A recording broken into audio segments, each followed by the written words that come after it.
Hey, it's Tim Kawakami here, TK Show. No, this is not the TK Show. This is actually the North and South. I'm sorry, they're in a very scrambled day here with my co-host from the Los Angeles Times, Dylan Hernandez. We're going to talk about Jerry West. This is sad day for the NBA, sad day for sports, sad day for anybody who was around Jerry West, who follow LA sports, certainly Northern California sports. But the man was a legend across the universe, across the sports universe. Died. We're recording this Wednesday afternoon. Died. Announced was early this morning at age 86. And I'll just start because I knew Jerry very well, covering him with the Lakers in his final seasons there. Left after they won the first championship with with Shaq and Kobe, which become kind of a pattern because then he goes to Memphis, is there for many years, and then ends up with the Warriors for 6 seasons, and really was kind of the sign of the shift in the team culture. They win a championship. They don't win a championship. Sign Kevin Durant. They win another one, and then he leaves. Very Jerry to have it built up perfectly for multiple championships and then leave in the middle of it because he just kind of felt like his job was done. He felt like there was something else to do, and he goes to the Clippers, obviously, for many years. I wrote a column about him. It will post very soon, so that we're talking uh, the day before where this episode will post, but just get the timing right on all this. But I'm remembering something I did not write in the column, and there's so many memories I've had with him, so many conversations. I looked it up. The last conversation I had with him was over 3 years ago, which doesn't seem right because I talked to him a lot. I talked to Jerry a ton, but he was the Clippers. And what happened? Rick Welts had retired from the Warriors as team president, and I wanted to talk to Jerry. I know Jerry really respected Rick, and I called. He picked up the phone right off as usual, but told me he was about ready to go to Elgin Baylor's funeral, and so that really hit him. Jerry had gone, at 86 years old, his contemporaries were dying. Jerry Bust, who obviously the owner he was very close to, had died, several years before that. Kobe, obviously, was one that really hit him hard. But Elgin was his peer, one of his basketball heroes. Like I always look to who are the heroes of the heroes, who like Barry Bonds, William. You can't say anything about Willie Mays in front of Barry Bonds. Willie Mays, who was Monty Irvin, I saw Willie scramble to get a chair for Monty to sit down when he was struggling to sit down somewhere. For Jerry West, Elgin was one of those guys, and Jerry was in a dark mood, thinking about life, about how he'd led his life, about Elgin, about their time together. And I know it's on a lot of people's minds, especially as you age. But it really, I just go back to that conversation about great men who have done great things, who've played incredible basketball, Hall of Fame basketball players. Then Jerry became probably the greatest executive in basketball history, one of the greatest executives in sports history, just kind of brooding over what this all was leading to, what his life had meant, what his career had meant. Happens to everyone, happens to the greatest, it happens to the smallest. And Jerry was one of the greatest. Absolutely. There's no question about it. He walked into the room and the room was Jerry West's room. He could be incredibly statesmanlike. He wore the perfect suits. He was very, very gracious in public. If you knew him, he could get really, really, really, really profane, but that was part of the relationship with Jerry. And many times where he was swearing at me, and that's okay. I could take it. And part of that was he knew you could take it. But I am going back to that conversation when I almost wish I hadn't talked to him at the time. I felt like I was intruding because he was literally getting ready to go to the funeral of someone he loved, Elgin Baylor. But again, he wanted to talk about it a little bit. So that's my first feelings with Jerry. I have many other memories, many other conversations, but just want to send that one out. There aren't many people you're around are great. You just know it. Al Davis, let's say Bill Walsh, Steph Curry, there's people, Magic Johnson. There's that, we can just list them. There's not that many more than that. And Jerry just was one of those. When I was a young writer, getting on the phone with Jerry Rice meant something. And It never lacked any of the luster every single other time I got him on the phone. Dylan, how'd you know Jerry? Yeah, so it's just kind of thinking you're talking about kind of the profane stuff. I think the last time I talked to him, at the crypto.com arena where the Clippers put the media, right? It's kind of by this railing that leads to the tunnel in the back. So kind of at the end of the game, he would kind of come over there and he was grumbling about the team's defense that night in fairly colorful language.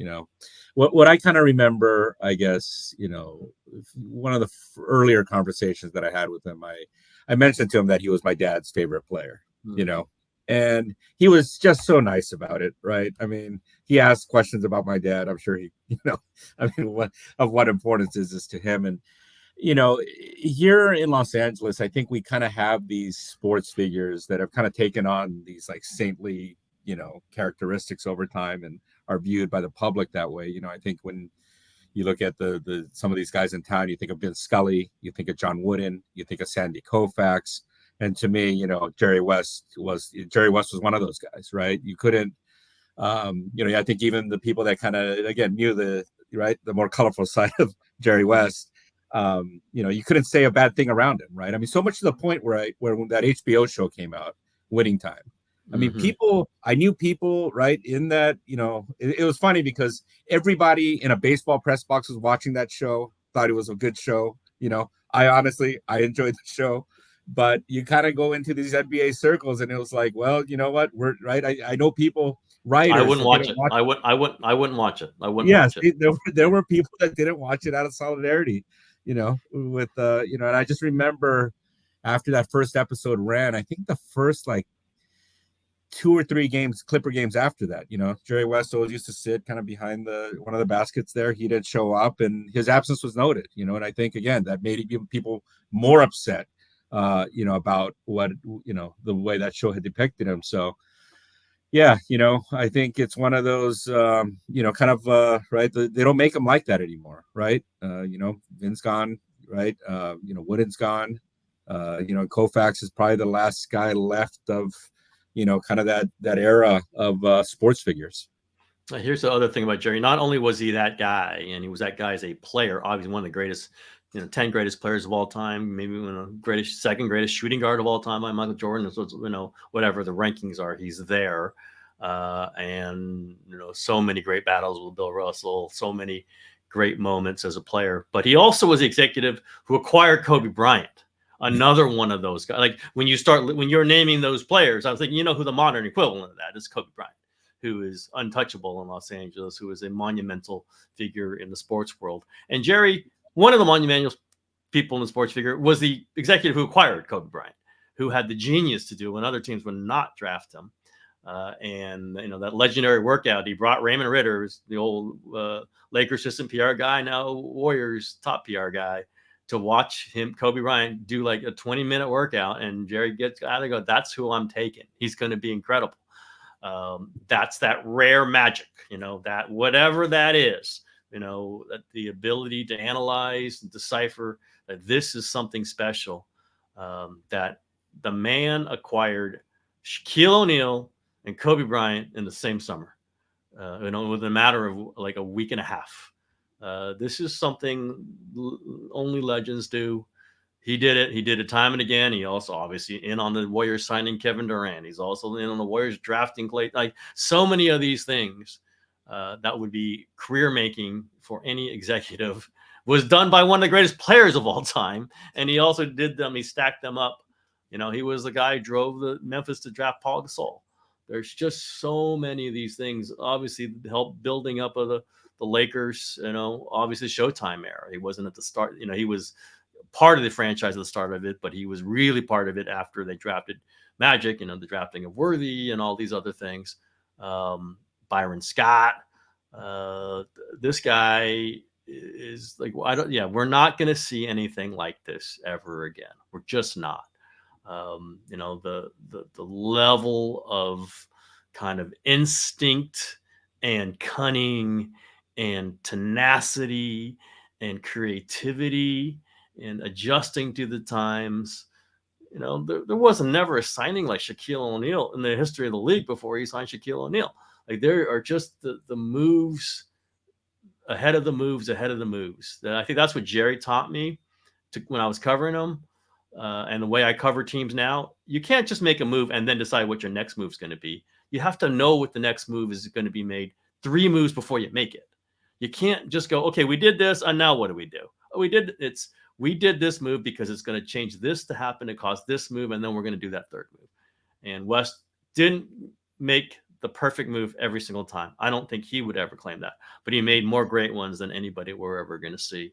That's what when you start naming the great players, I go, can you imagine? He acquired these players after being one of these guys. That's one of the towering presence of Jerry West. Yeah, it's really incredible, isn't it? I mean, you could kind of tell the story of like modern basketball almost through his eyes, right? I mean, his proximity to major teams, major players. Just kind of, I was trying to think right now, like, is there any other figure like that, like in any other sport? I know you're not a big soccer guy. Johan Cruyff is maybe the closest that you come to it, where, but yeah, that you don't really see that much, right? Or where somebody, and the fact that it happened across like multiple eras too, right? The game, obviously, every sport evolves, every sport changes, and the fact that like he was able to, be mentally flexible enough to do this like into his 80s, to me is just really. Well, just go like Chamberlain, West, Lakers, maybe the greatest team of all time. Won 35 in a row, championship team. Showtime Lakers, which he was an coach and executive for, in different ways. Kobe, Shaq Lakers, Steph, Durant Warriors. There's 4 epic, like legendary teams. 4 of the 7 or 8 greatest teams of all time. The man was, hugely involved with. There's a reason for this, and it wasn't all his every decision. Certainly not with the Warriors, and he didn't claim it to be. But that, when you have Jerry West, that's the Peter Guber, the co-owner of Dodgers and Giants. Dodgers and Warriors, and he always said he called them the cover of darkness, because if you got Jerry West on your team, nobody doubts what you're doing. It could look a little different, it could seem a little quirky. Usually didn't look quirky, but you could seem different. But you got Jerry West approving it, then something must be going on here. I always thought that was a very poetic way to describe what bringing Jerry West, at least to the Warriors, meant, and also meant, and I think it meant for the Clippers too, that you've got a secure front office. Like, you got guys who want to work with Jerry West. Like, you do not bring little wallflowers around Jerry West. That's not how it works. You are bringing in someone who's going to tell you what he thinks, probably going to threaten to quit many times over personnel decisions. He did threaten to quit if the Warriors traded Klay Thompson for Kevin Love in 2014. They weren't really close to it, but he absolutely threatened to quit, told the whole league that he was going to quit if they did that. They did not do that, and it was wise not to do it. I'm sure with the Clippers, I'm sure there were many, loud conversations, loud decisions that had to be made. And it is a credit to the front office that will bring Jerry in there, because that's coming in. You're getting heat. You're being challenged. But in the challenging is the success. It's the pushing and the prodding and the figuring it out. And Jerry will let you know. But that's what I also hope about journalism. Like, he pushed you and he prodded you and he let you know. I've told the story. I said it again in the column. I'll tell you this time. 1999 draft, I was covering the Lakers, LA Times. Glenn Rice was on the team, controversial trade. He kind of wanted out, might not want it out. The draft, there was the possibility he was going to be traded. I asked Jerry about it. He lit me up. This is one of the few times he lit me up in front of camera, as he did. Whatever. I mean, we're cool about it. But I knew he wasn't happy. I wrote about it. Like, there was a chance they were talking about a trade. He didn't like that. Woke up early. I knew. Jerry calls me at 7:00 in the morning. Hello. Hi. This is Jerry West. Oh, how you doing, Jerry? Not good. Why? Because you're the worst motherfucker I ever dealt with in 44 years. Like, oh, okay, Jerry, that's a long time. Like, what are you going to do? He starts screaming at me for what I'd said. And I'm, what are you doing? But he's driving around like Malibu Canyon. And so his phone keeps disconnecting. So he's got to keep calling me back each time. Hello, this is Jerry West. If you knew Jerry, he would always be, hello, this is Jerry West. wasn't Jerry, it wasn't hello, it was hello, this is Jerry West. And then he'd continue the rant, but then and it would disconnect again. And then he'd have to call me back, and it'd get calmer and calmer. To the end, as everyone who dealt with Jerry would know, he would essentially just confirm everything that you wrote. He would confirm everything I thought with more details, with how complicated, intense it was. And it was a relatively pleasant conversation at the end. And then we get to the end of it. He goes, thank you. Enjoyed the talk. Have a good day. And that's what the way it was, the gallantry of Jerry after calling me the worst motherfucker ever dealt with in 44 years. It was just, okay, have a good day. Enjoyed the conversation. That was what life with Jerry was like on the phone. He was like, he would watch games in his, downstairs at his house in Beverly Hills, and he would call people, and he would analyze everything, and he would get the state of the league, and he would talk to agents, and he would just be the pulse of everything, because I felt like everything was going through Jerry. And as I wrote in the column, it's like, you're a little scared. Like, I don't need to hear all Jerry. Should I be hearing about all this stuff? Because it all went through him. And what are they going to do? Complain that Jerry West was telling, like, no, it's just part of the kind of the pulse of the NBA.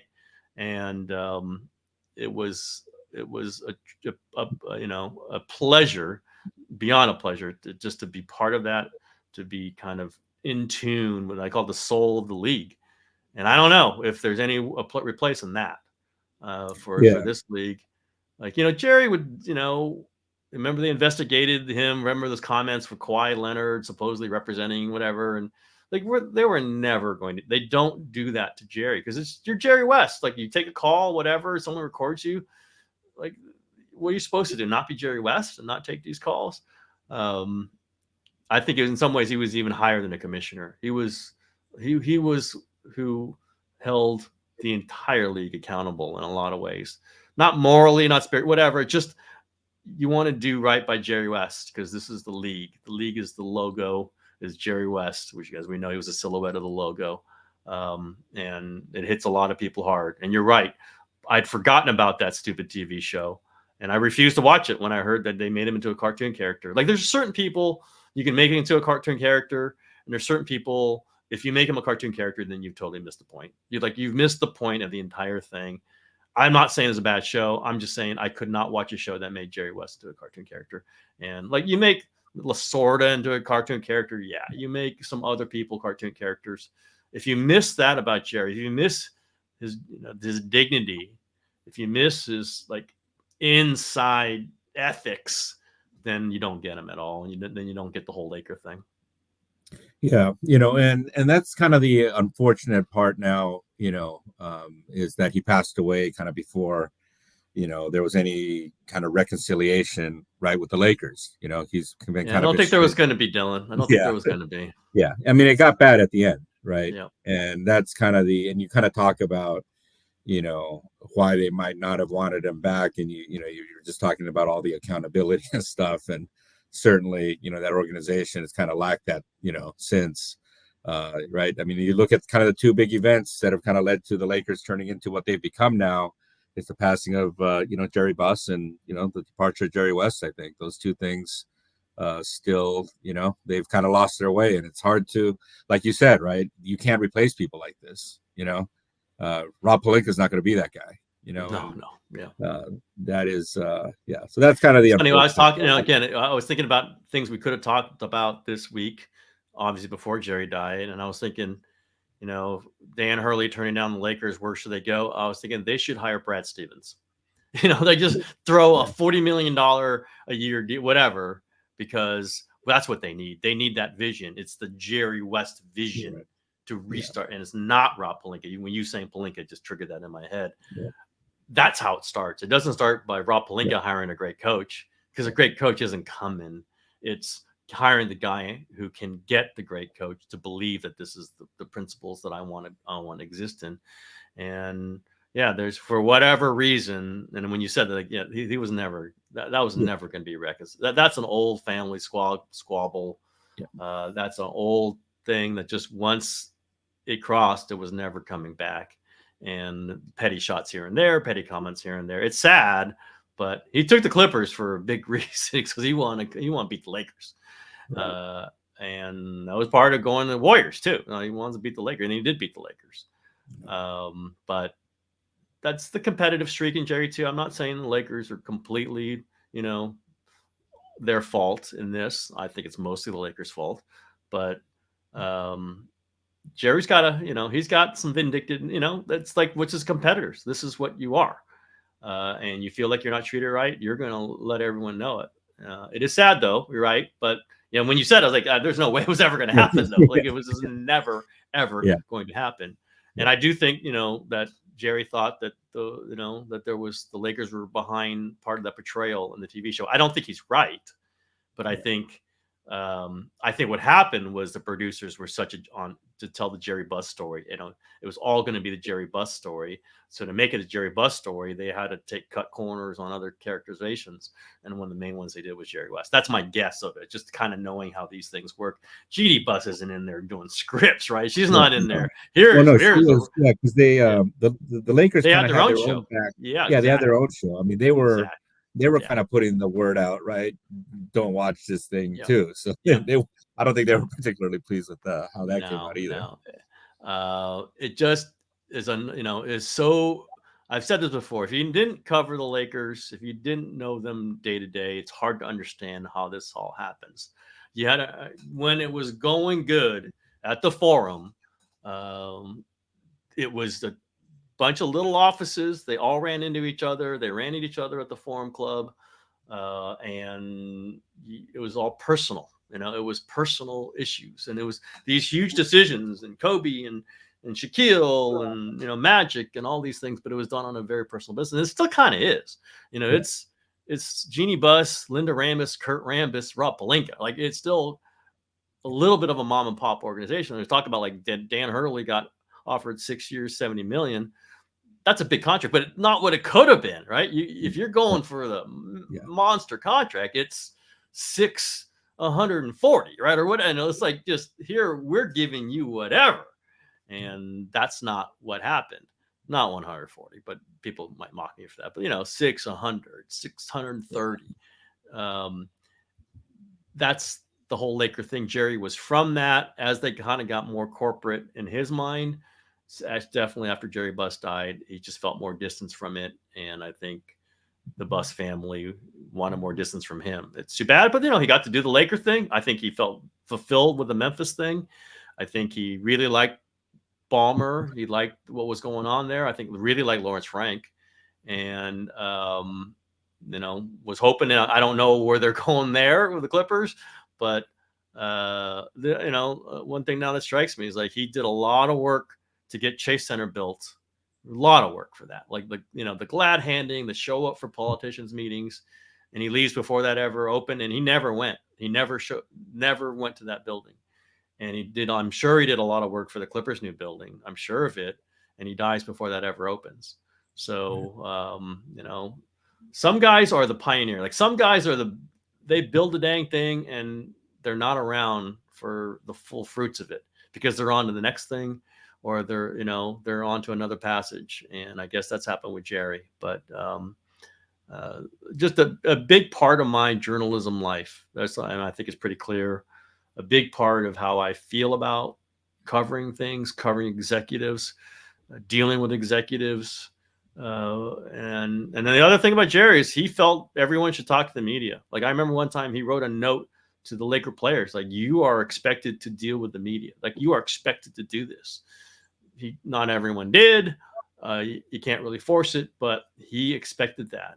And a lot of that is part in the Warriors were going to do that anyway, but it certainly would underline the Warriors feel like everyone should meet the media. Like the media is part of your responsibility. It's speaking to fans.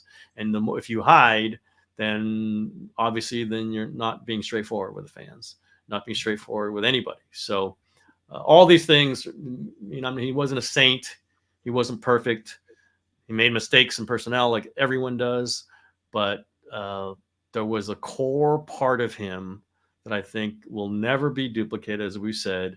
And if you just see bits of it in other people, then you know that they have a chance to be really good. And if you don't see bits of Jerry West in somebody, I don't know how great an executive they're going to be. Yeah. All right, Dylan, we got anything else there? No, it's just again, just I think I broke the news to my dad this morning, and he's kind of Yeah. in shock right now, and I Yep. think I think a lot of the city is too. I'd heard he'd been sick for the last few years. I heard he just wasn't returning calls, which with Jerry is a big deal. Like it just he picks up, he talks to you, and again, I hadn't talked to him for 3 years. It surprised me when I looked back how long ago it was, but he hadn't been returning my calls. So you knew something was going on there. You didn't want to bother Karen, but had her, and Bill Walton, Jerry West, in a matter of weeks, it's kind of a big hit. And I tweeted this out on my old address book. It was Walton, Wood, and West, and I was kind of proud of that page in the address book. And I think that they're all gone as well, and we'll deal with it. We always do, but this one. For generations of people, and I think for generations to come, is going to hit really, really hard, and should hit hard. It's just a person who left more than a mark. It left like 10 different huge marks. That's the thing. It just affected so many people, so many huge things, in so many ways. So I'm babbling a little bit here, but I want to babble because this is an important person in my life. So.